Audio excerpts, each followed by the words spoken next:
Hey everyone, and welcome back to our podcast. It's Healthy Podcast. Let me start with a question that might annoy some people in the fitness industry. Sorry. Why are so many people destroying their bodies in the name of getting stronger? Seriously.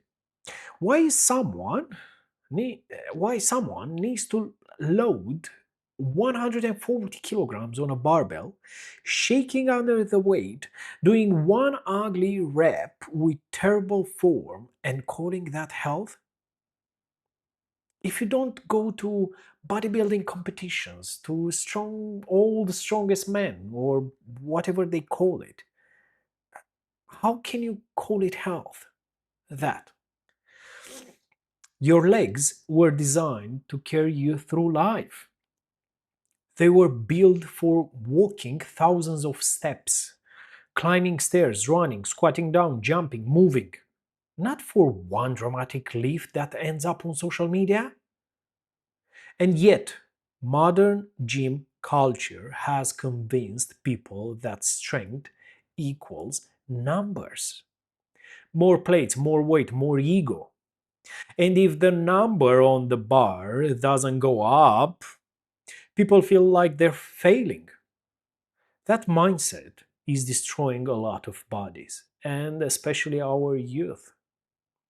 And the crazy part, most people chasing these numbers are not powerlifters. They are not competing. They are not breaking world records. They're normal people that want to be healthy, and that's all. People who simply want to feel stronger, lose weight, build confidence, stay healthy, move better. But they're training like their life depends on lifting the heaviest weight possible. And that usually leads to one thing: injury. And once injury happens, everything stops. You miss training sessions, you lose confidence, you start thinking maybe it just isn't for me. But the gym wasn't the problem, the approach was. The ego trap. One of the biggest mistakes people make is confusing intensity with recklessness. They think training harder means always adding more weight and have a small number of repetitions. But what usually happens when weight gets too heavy? Your form starts breaking down. Your joints start compensating. Your muscles stop doing the work properly. And your knee, back, shoulders, and your elbows start paying the price.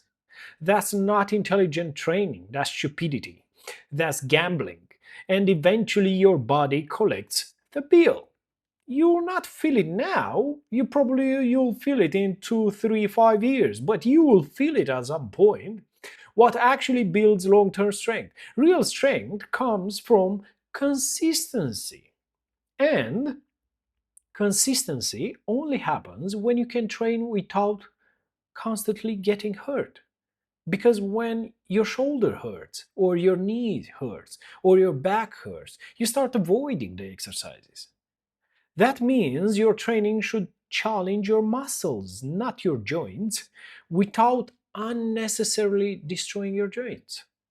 And this is where most people overlook one powerful strategy: higher reps, control movement, full range of motion, actually feeling the muscle work. Instead of doing one ugly rep with maximum weight, what if you used a lighter weight and perform 20 reps with complete control? What if you push that set toward 30, 40, even 50 reps? Why not? What if every rep was deep, controlled, and intentional? That changes everything. I challenge you to try it once. Your muscles get pushed harder, your joints take less unnecessary stress, and you build something far more valuable than gym numbers: a body that actually works. How I personally think about leg training. When I train legs, I don't care what someone next to me is lifting. I don't care about impressing anyone. I care about longevity.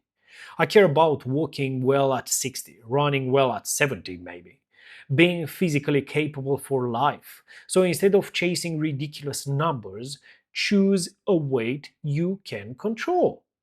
Go deep. Use full range of motion. Push yourself toward higher reps.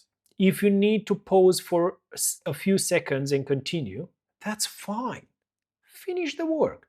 And sometimes, after one brutal leg session done properly, you may not need another one or for 7 to 10 days. That's how demanding proper volume can be. If you are doing just one set, for example, of squats with weight that will push you, will getting harder to get 30 or 40 reps, I think that's enough for your legs for that day. That's enough. You can go home then. You do this exercise just one. And there is a bodybuilder, I forgot his name. There is one bodybuilder that this is what he recommended. This is what he done for amazing legs. And he's still alive. And he starts explaining about this strategy. Even the legends understood this. Oh, this is what I'm talking about actually. And this isn't some new trend. Tom Platz. You can search for it on Google.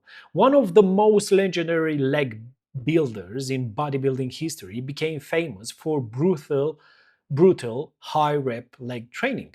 Not ego lifting, not endless, one rep max attempts, deep squats, high volume, mental discipline, control suffering. There's a lesson there. The bigger life lesson, this mindset applies to more than fitness. People often chase extremes because extremes are exciting. Extreme diets, extreme workouts, extreme goals. But sustainable progress usually looks boring. Consistent workouts, better technique, patience, recovery, repeating simple things for years. That's how strong bodies are built. That's how healthy lives are built. Final thought. Stop asking how much can I lift? Please. Start asking how long can I keep training pain free? Because that question will completely change your future. The strongest body is not the one that lifts the heaviest weight today. It's the one that still works beautifully decades from now. And that should be the real goal for 99.9% of people that want to be fit and healthy. Thank you so much. See you next time. Bye.